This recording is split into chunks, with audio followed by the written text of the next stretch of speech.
Needing constant validation is the silent weakness that robs you of your power before you even realize it. It's the invisible chain that ties your worth to the opinions of others. You wait for someone to notice you, to approve of you, to tell you that you matter. Every like, every compliment, every acknowledgement becomes your lifeline, and without it you feel small, empty, forgotten. But here's the brutal truth. The more you chase validation, the less valuable you appear. Powerful people can see through it. They can sense the desperation, and desperation never commands respect. It kills it. Validation seeking is a trap of the mind. Psychology calls it the approval addiction. It is rooted in insecurity and fear of rejection. You hand over your power the moment you allow someone else's words to determine your worth. Think about it. If your confidence rises and falls based on how people respond to you, then you are not in control of your life. You are controlled, like a puppet whose strings are pulled by opinions. This is why the strongest people in the room rarely seek approval. They already know their value. They walk in silence. They move without asking. They understand that validation is not earned by begging. It is commanded through presence. The habit of craving recognition makes you predictable. You laugh too loudly at jokes that aren't funny. You agree with things you don't believe. You change yourself to fit in, and in doing so, you disappear. People don't see the real you. They see a watered-down version. Powerful people ignore this because it signals weakness. They don't respect those who bend constantly for acceptance. Respect is given to those who stand firm, even when misunderstood. The more you ask, do they like me? Do they notice me? Do they approve of me? The more you shrink in their eyes. Psychology reveals that confidence is deeply tied to perception. Those who radiate self-assurance are treated as leaders, while those who constantly seek external validation are treated as followers. And here lies the secret. True confidence doesn't beg. It doesn't explain. It doesn't chase. It simply exists, and in its existence, it demands attention. You cannot lead if you're enslaved to approval. Leaders are not built by applause. They are built in silence, through resilience, discipline, and unwavering self-belief. Validation may feel good in the moment. It may give you a temporary high, but it is addictive, and like any addiction, it leaves you weaker over time. You become dependent. You lose your center. You forget that your worth is not given, it is owned. The strongest men and women don't wait for others to clap. They clap for themselves. They don't wait for someone to say, "I believe in you." They move because they already believe. Psychology studies on self-determination theory prove that internal motivation, the drive that comes from within, is the most powerful force of all. External validation fades, internal belief endures. So you must ask yourself, why do you need others to confirm what you already know? Why must their words carry more weight than your own? The truth is, until you cut this habit, you will always remain small in the eyes of the powerful. They will not take you seriously. They will not invest in you. Because if you cannot validate yourself, no one else will do it for you. Validation seeking is often born in childhood, from environments where love was conditional. You learned that approval had to be earned, that your value was tied to performance. But what served you as survival then now destroys you as an adult. This habit must be broken. You must rewire your mind to see yourself as enough, without applause, without likes, without recognition.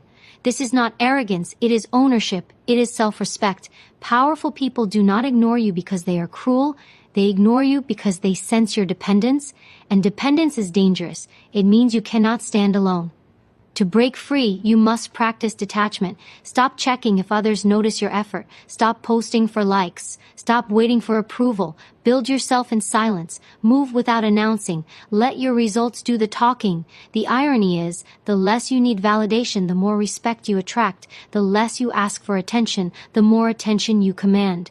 People are drawn to those who do not beg. They are drawn to strength that stands quietly. They are drawn to confidence that needs no audience. Silence becomes magnetic. Restraint becomes power. Needing constant validation is weakness disguised as humility. But rejecting that need is strength disguised as calm. When you own your worth, when you no longer beg to be seen, you shift the balance, you stop chasing, you start attracting. And this is the transformation that separates those who are ignored from those who are remembered. The choice is yours. Keep living as a prisoner of approval, or step into the power of self-validation. Because the moment you stop needing others to confirm your value, you become unstoppable. And the world, including the powerful, can no longer ignore you. Talking more than listening is the fastest way to reveal weakness. It strips you of authority before you even realize it. Every time you dominate a conversation, every time you rush to fill silence with words, you expose insecurity. The powerful can sense it. They watch how you fight for attention, how you compete for space, how you cannot let silence breathe. And in that moment, they know you lack control. Because true strength does not shout. True strength listens. Psychology has proven again and again that the greatest influencers are not the ones who speak the loudest, but the ones who listen with intent. Listening is power. It is presence. It is discipline. When you listen, you observe more than words. You capture tone, energy, emotion, and truth. You understand people on a deeper level, and understanding is the foundation of influence. Talking too much reveals impatience, and impatience is weakness. Powerful people are drawn to those who can master silence, who can wait, who can absorb. The habit of constant talking is often rooted in fear. Fear of being overlooked, fear of being underestimated, fear that if you do not speak, you will not matter. But here lies the paradox. The more you force your words, the less weight they carry. Every unnecessary sentence weakens your voice. Every desperate attempt to be heard makes you forgettable.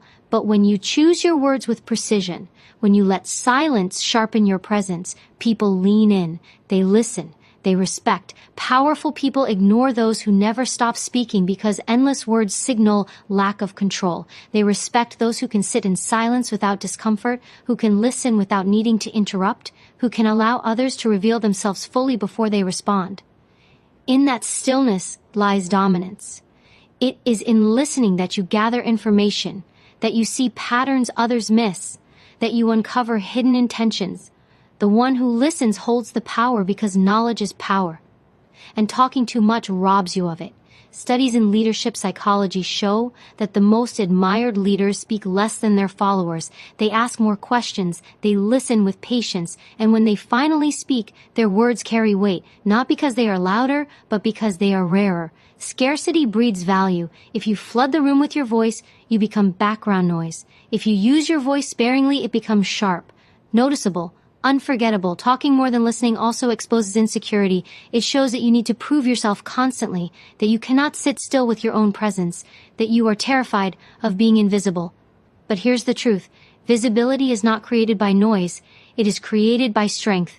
Silence commands curiosity. It forces people to wonder what you are thinking. It makes them anticipate your next move. The powerful are not impressed by chatter. They are intrigued by mystery. And mystery is born from restraint. You must understand the psychology of silence. Silence unsettles people. It makes them reveal more than they intended. It forces them to fill the void with their own confessions. By listening, you gain leverage. You gain control without lifting a finger. But when you interrupt, when you drown others in words, you lose that advantage. You give away your power freely. You show your hand too soon. Talking less is not weakness, it is strategy. It is emotional intelligence in action. People trust listeners because listeners make them feel understood. And when someone feels understood, they lower their guard. They open their heart. They reveal truths they would hide from others. That is influence. That is connection. But those who talk endlessly never give space for trust to form. They suffocate the room. And suffocation drives people away. The cure is discipline. Discipline in your tongue, discipline in your thoughts. Before you speak, ask, is this necessary? Does this add value? Or am I speaking only to be seen? If your answer is the latter, stay silent. Let the silence work for you, because silence is not empty. Silence is full of power. It is filled with presence. It is filled with authority. Powerful people will always gravitate toward those who listen more than they speak. They recognize control. They recognize patience. They recognize strength disguised as stillness. Talking too much exposes weakness. Listening reveals mastery. And mastery is magnetic. So train yourself to embrace silence. Train yourself to observe. Train yourself to let others talk while you collect information, while you sharpen your insight, while you strengthen your presence. Speak when you must. Speak when it matters. Speak when your words will cut through the noise like a blade, and when you do, people will remember, they will respect, they will lean in, because in a world filled with endless noise, the one who listens is the one who holds the true power, the one who waits is the one who controls the pace, and the one who speaks last is the one who speaks with impact. Talking more than listening makes you invisible, but listening more than talking makes you unforgettable. Oversharing personal struggles is the habit that silently weakens your presence. It may feel like honesty, it may feel like openness, but in truth, it is surrender. Every detail you reveal, every secret you spill, every weakness you broadcast becomes ammunition in the hands of others. The more you share, the less respect you command, because powerful people are not drawn to those who empty themselves at every opportunity. They are drawn to those who protect their story, who carry mystery, who hold their pain with dignity. Psychology calls this the danger of over-disclosure. At its core, it comes from a need for comfort, attention, or validation. You believe that by sharing your wounds, others will connect with you. And yes, sometimes they will, but connection built on pity is fragile. Connection built on weakness is temporary. People respect strength far more than struggle, and when you overshare, you teach others to see you as fragile, not formidable. Oversharing also reveals a lack of boundaries. Boundaries are the invisible walls that protect your self-respect. Without them, you hand people access to parts of you they have not earned. Powerful people notice this instantly. They recognize that if you cannot protect your own story, you cannot protect your own dignity.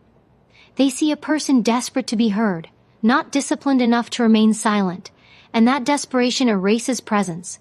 There is nothing wrong with being vulnerable in the right context, with the right people. Vulnerability can build intimacy and trust.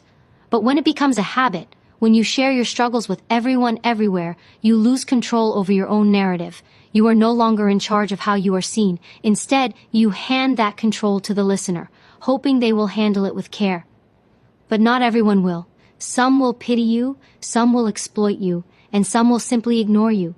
Psychological studies show that people respect those who share selectively. Strategic disclosure, revealing just enough to connect, but not enough to weaken yourself, creates the perception of strength. It says, I have been through storms, but I do not need your sympathy. I have scars, but they do not define me. That balance of openness and restraint is magnetic. It makes people lean in, curious to know more, but never allowed to see everything. That is power. Oversharing, on the other hand, kills curiosity.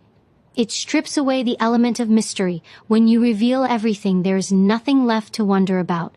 Mystery is a weapon. It commands attention. It makes people respect your restraint. When you refuse to spill every struggle, you project strength. You show control, you radiate authority, and that is what powerful people admire. You must remember, your struggles are not currency. They are not tools for approval. They are not weapons to earn attention. They are sacred parts of you, meant to be handled with care. Not everyone deserves access to that part of your life. Protect your story as if it were gold, because it is. The more you guard it, the more valuable it becomes. The more you give it away, the cheaper it looks. Oversharing also trains your mind to stay in the past. Every time you narrate your struggles, you relive them. You strengthen the memory. You trap yourself in the same cycle. This is not healing. It is self-sabotage. Healing comes from growth, not repetition. And growth is quiet. It is lived, not broadcasted. The strongest transformations are not shared step by step. They are revealed in silence and seen in results. There is dignity in holding your struggles close. Dignity in allowing silence to guard your scars. Dignity in carrying pain without using it to beg for sympathy. Powerful people understand this. They do not wear their wounds as badges. They wear their resilience as presents. They know that the world does not reward those who beg for pity. It rewards those who rise without asking for applause. So ask yourself, why do you overshare? Is it for connection? Is it for comfort? Or is it because silence feels too heavy? If it is the latter, then silence is exactly what you need. Train yourself to sit with your struggles without broadcasting them. Train yourself to let your actions speak of your strength, not your words. Train yourself to replace oversharing with observation, restraint, and quiet self-respect. Because when you stop oversharing, you become unshakable. You hold power over your own story. You decide what is seen, what is hidden, and what is never revealed. That control makes you magnetic. That restraint makes people respect you. That silence makes the powerful notice you. In the end, the choice is simple. You can keep giving away your strength through oversharing, or you can hold your silence and command respect. Power is not in telling everything. It is in telling nothing and still being remembered. Protect your story. Guard your scars, because your silence will speak louder than your struggles ever could. Seeking to please everyone is the weakness that silently destroys your strength. It may look like kindness, it may feel like generosity, but in truth, it is slavery. Every time you bend yourself to keep others happy, every time you say yes when your heart screams no, every time you betray your own boundaries for acceptance, you lose a piece of yourself. The powerful can sense it immediately. They see through the smiles, through the forced agreements, through the desperate need to be liked. And they dismiss it, because people who try to please everyone stand for nothing. Psychology calls this the approval trap. It is born from fear of rejection, fear of abandonment, fear of not being enough. When you live to please, you abandon your true self to protect an image. You hide your voice. You bury your truth. You sacrifice your dignity for the illusion of harmony. But harmony bought with self-betrayal is poison. It eats away at your confidence until nothing is left but emptiness. The danger of pleasing everyone is that you slowly disappear. You become invisible because you are no longer authentic. People do not see you. They see a mask designed to make them comfortable. Powerful people ignore this because they know that masks always crack. They respect those who live with authenticity, who dare to say no, who refuse to bend for the sake of approval. A pleaser cannot lead, because leadership requires conflict. Leadership requires the courage to stand firm, even when others disagree. When you seek to please, you hand away your authority. You give others control over your decisions. You allow their moods to dictate your choices, and every time you compromise your boundaries, you reinforce your own weakness. Psychology studies show that people pleasers often feel resentment, anxiety, and burnout, because living for others leaves nothing for themselves. They become exhausted actors in a play that never ends. But exhaustion is not respect. Exhaustion is self-betrayal disguised as kindness. The truth is simple. You cannot please everyone. No matter how much you give, no matter how much you bend, no matter how carefully you walk on eggshells, someone will still criticize you. Someone will still reject you. Someone will still find fault. That is human nature. And yet the pleaser keeps trying, as if perfection in the eyes of others is possible. It is not. The more you chase approval, the further it runs. The more you try to satisfy everyone, the less you satisfy yourself. Powerful people admire those who set boundaries. Boundaries are lines drawn with dignity. They say, I respect myself too much to be used. I honor my values too much to bend. I choose peace over approval. This kind of strength unsettles people because it cannot be manipulated, it cannot be controlled, it cannot be bent by pressure, and that is exactly why it earns respect. To break free from the disease of pleasing, you must face the fear at its root. The fear that says, if I don't make them happy, they will leave me. The truth is, if someone's love or respect depends on you betraying yourself, they were never yours to begin with. You do not need people who love only the version of you that serves them. You need people who respect the version of you that is true. And that version is not always agreeable. That version says no. That version disappoints people. That version walks away when boundaries are crossed. Psychology teaches us that authentic relationships are built not on constant agreement, but on mutual respect. Respect comes from truth. Respect comes from standards. Respect comes from the courage to be disliked when necessary. Pleasers think that saying no will cost them love. In reality, saying no is what earns real love, because love built on truth is stronger than love built on fear. The most powerful people you know are not the ones who please everyone. They are the ones who are willing to stand alone with their truth. They do not fear disapproval because they know who they are. Their worth is not dependent on applause. Their confidence is not chained to acceptance. They would rather be respected by a few than liked by many. They would rather walk alone with dignity than be surrounded with fake smiles. You must learn this same strength. You must train yourself to stop apologizing for existing, to stop bending for comfort, to stop treating your life as a service to others. Your yes must mean something. Your no must mean everything. If you want to be noticed by the powerful, if you want to command respect, you must choose integrity over approval. Because in the end, Trying to please everyone makes you invisible. But daring to stand firm, daring to disappoint, daring to live your truth, that makes you unforgettable. Strength is not in pleasing. Strength is in boundaries. Strength is in silence. Strength is in the courage to be disliked. And once you master this, you will no longer chase respect. Respect will follow you. Reacting to every insult is the clearest sign of weakness. It exposes a fragile mind, a shaky spirit, and a heart that others can easily control. The moment you let words dictate your emotions, you hand over your power. Insults are not chains unless you wear them. They are not weapons unless you allow them to cut. Yet, when you react to every slight, every jab, every careless word, you show the world that you can be broken with something as small as a sentence. And powerful people notice. They see that your emotions are not yours. You have given them away to anyone who provokes you. Psychology calls this reactivity. It is the inability to pause, to process, to choose a response. Reactivity is pure impulse, and impulse is weakness. When someone insults you and you immediately explode, argue, or defend yourself, you reveal that you are ruled by others. You are not the master of your emotions, you are their prisoner. But emotional intelligence teaches that real strength lives in restraint, the ability to feel the sting, to acknowledge it, and still remain calm. That is power. Insults are inevitable. The world is full of critics, haters, and envious voices. You cannot silence them. But you can silence yourself. You can choose the higher ground. When you do not react, you starve the fire. You take away the satisfaction that your enemy seeks. Because the truth is, insults are bait. They are hooks thrown into your mind, waiting for you to bite. The moment you react, you are caught. The moment you stay calm, the bait loses its power. Powerful people ignore those who react to every insult because it signals immaturity. It shows a lack of self-mastery. Leaders, warriors, visionaries, they are insulted daily, but they rise above it. They understand that greatness is always criticized. They know that attention attracts both admiration and envy, and they never waste energy defending themselves against small voices.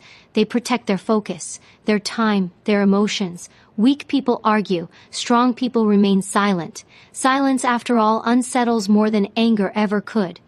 Research on resilience shows that those who control their emotional responses are perceived as more competent, more trustworthy, and more respected. When you let insults slide, people see discipline. They see composure. They see someone who cannot be shaken easily, and in that perception lies power. On the other hand, when you react wildly, you create entertainment. People laugh at your rage. They feed off your energy. They see you as unstable. And instability never earns respect. You must learn to master the pause. The pause is the space between insult and reaction. It is the second where you decide, will I give away my power or will I hold it? Those who master the pause cannot be manipulated. They cannot be baited. They remain in control no matter the noise around them. That control is magnetic. It makes people trust you, fear you, and respect you, all at once. The habit of reacting is often rooted in ego. Your ego screams, they cannot talk to me like that. They cannot disrespect me. But here lies the paradox. The more you defend your ego, the weaker you look. The strongest men and women in history were not those who answered every critic. They were those who ignored them. They let results speak. They let time prove them right. They understood that silence is not weakness, it is strategy. Not every battle deserves your energy. Not every insult deserves your attention. Energy is precious. Time is sacred. Focus is rare. If you waste them on every critic, you will never rise above mediocrity. Let your progress be your reply. Let your achievements be your defense. Let your calm be your weapon. Because the greatest revenge is not anger, it is indifference. When you react less, you begin to attract more respect. People start to notice your calm. They admire your restraint. They wonder what inner strength allows you to stay composed while others lose control. That mystery elevates you. It separates you from the fragile. It places you among the powerful. So ask yourself, do you want to be controlled by every voice, or do you want to control yourself? Do you want to live as a puppet of insults, or as a master of silence? The answer will determine your place, because those who react to everything are forgotten. But those who stay silent, those who rise above, those who let actions speak louder than words, they are remembered. Reacting to every insult is weakness. Resisting the urge to respond is power. In the end, the choice is simple. Give away your strength through anger or keep it through silence. The one who can endure an insult without reacting owns the room. And the one who owns the room can never be ignored. Living without self-discipline is the greatest weakness a person can carry. It strips you of respect, of authority, of presence. It does not matter how intelligent, how talented, or how ambitious you are. If you lack discipline, you will be ignored, because self-discipline is the foundation of power. Without it, you crumble. Without it, you remain ordinary. And powerful people can see this truth instantly. They do not need to ask about your goals, your dreams, or your words. They watch your habits. They observe your consistency. They measure your discipline. And when they see it missing, they turn away. Discipline is the art of self-control. It is the invisible force that separates the strong from the weak. Psychology shows that discipline is more predictive of success than talent or intelligence. The disciplined person rises not because they are gifted, but because they are relentless. They show up when others quit. They follow through when others make excuses. They finish what others leave undone, and this quiet consistency demands respect. But when you live without discipline, you reveal chaos. You arrive late. You break promises. You waste time. You start and stop 100 things but finish none. You speak of goals but never execute them. You talk about growth but never sacrifice for it. These habits reveal weakness. They scream unreliability. And the powerful never invest in the unreliable. Because if you cannot control yourself, you cannot control anything. Living without discipline is also a form of self-betrayal. Every time you choose comfort over growth, every time you break your own word, every time you avoid the hard path, you betray yourself. You may not notice it immediately, but deep inside, your mind does. Psychology proves that self-discipline builds self-respect. When you keep your word to yourself, you strengthen confidence. But when you break it, you erode it. You begin to see yourself as weak. And if you see yourself as weak, the world will see the same. Discipline is not punishment. Discipline is freedom. Freedom from laziness. Freedom from excuses. Freedom from dependence on others. Without discipline, you are a slave to impulses. You eat what you should not. You spend what you cannot afford. You procrastinate until your chances vanish. You let your emotions control your actions. And a person ruled by impulse is powerless. But with discipline, you are free. Free to choose long-term gain over short-term pleasure. Free to build yourself instead of destroy yourself. Free to command your future instead of being dragged by it. The powerful admire those who master discipline because they know how rare it is. In a world where everyone seeks the easy path, discipline is rebellion. It is a form of strength that cannot be faked. Anyone can talk, anyone can dream, anyone can post about goals, but only the disciplined prove it through their actions. They wake early when others sleep. They work when others rest. They stay consistent when others burn out. And this separates them. This earns them respect without needing to ask for it. Living without self-discipline also means living without progress. You cannot grow if you are inconsistent. You cannot achieve if you are lazy. You cannot lead if you cannot control yourself. History remembers the disciplined, not the comfortable. The disciplined build legacies. The undisciplined leave nothing.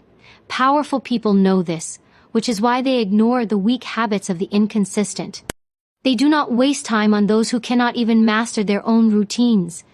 The habit of self-discipline is built through small choices. Waking up on time, finishing what you start, saying no to distractions, honoring your word. These seem small, but they shape character. They build a presence that others feel. People can sense when you are disciplined. It radiates from how you walk, how you speak, how you keep order in your life. And this silent signal commands respect. To live without discipline is to choose mediocrity. It is to live as if your life has no weight, no urgency, no purpose. But to live with discipline is to walk with power.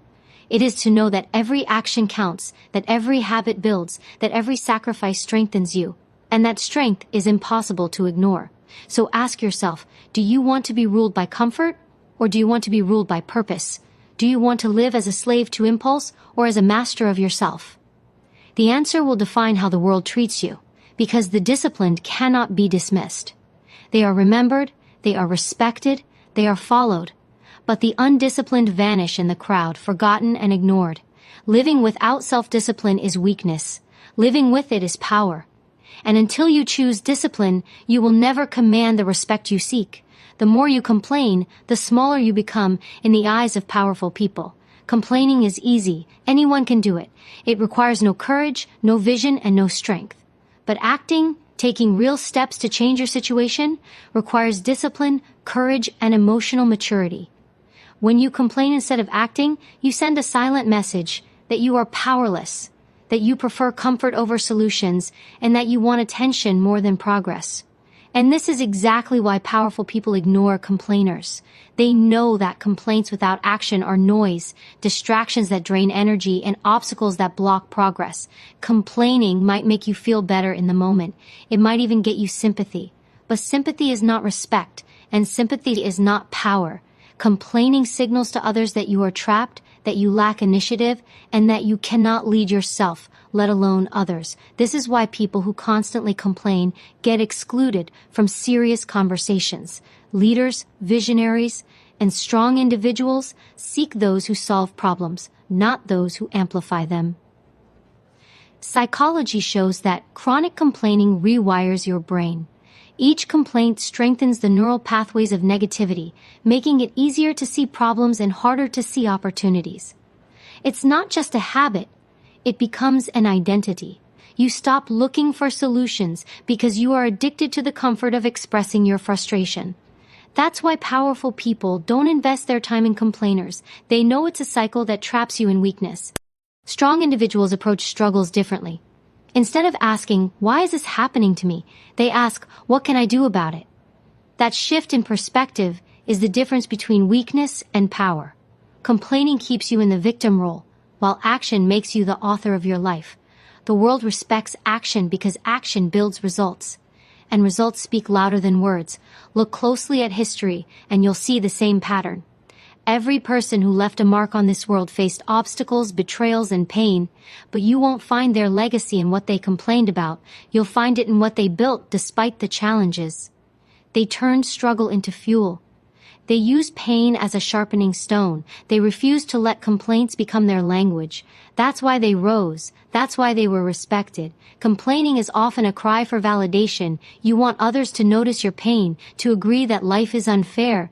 But the truth is harsh. Most people don't care. Some may nod. Some may give you pity. But powerful people, the ones who can change your life, are silently watching to see if you choose to rise or remain stuck. Every complaint tells them exactly who you are, and if you repeat it often enough, you become invisible in their eyes. Action, on the other hand, is magnetic. It shows courage. It shows resilience. It shows self-respect. Even small actions, choosing to work instead of whine, deciding to move forward instead of seeking pity, begin to build momentum. Each time you act, you rewrite your identity. You go from being the one who complains to being the one who creates. And people notice. Respect grows in silence around those who do more and speak less. Complaining is the language of the powerless. Action is the language of the powerful. When you catch yourself complaining, pause. Ask, what can I do right now, no matter how small? That single shift transforms wasted words into purposeful motion. Complaining leaves you empty. Action fills you with strength. Complaining earns you pity. Action earns you respect. If you want powerful people to listen to you, stop complaining and start moving. If you want influence, stop seeking attention and start producing results. If you want respect, stop amplifying problems and start building solutions. Because the truth is simple, the world will not remember what you complained about. It will only remember what you did. The next time you're tempted to complain, remember this: every word of complaint makes you weaker, but every step of action makes you stronger. Powerful people ignore complainers because they know words without action are worthless. Don't be a voice lost in the noise.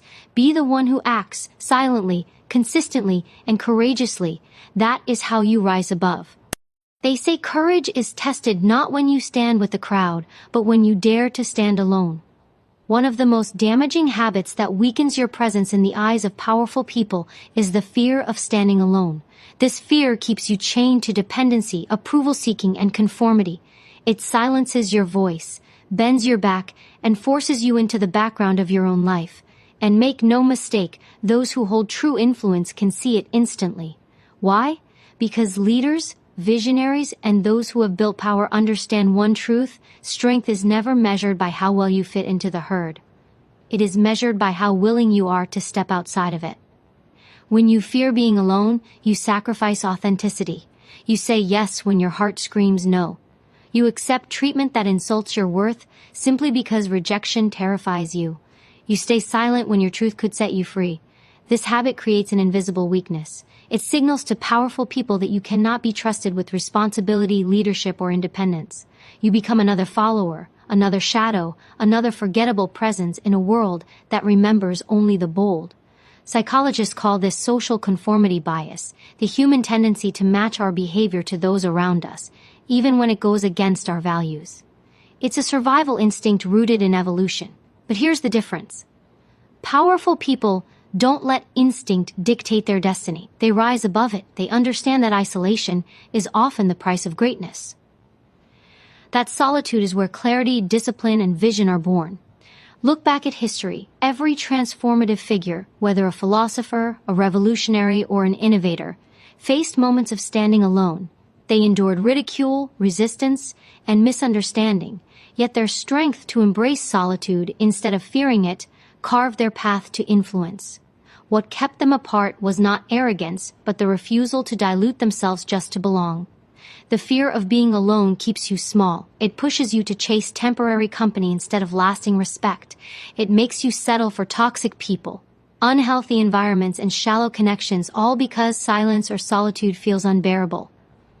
But here's the truth you must face. If you cannot stand strong in your own company, you will always depend on the presence of others to feel whole. And dependence is weakness.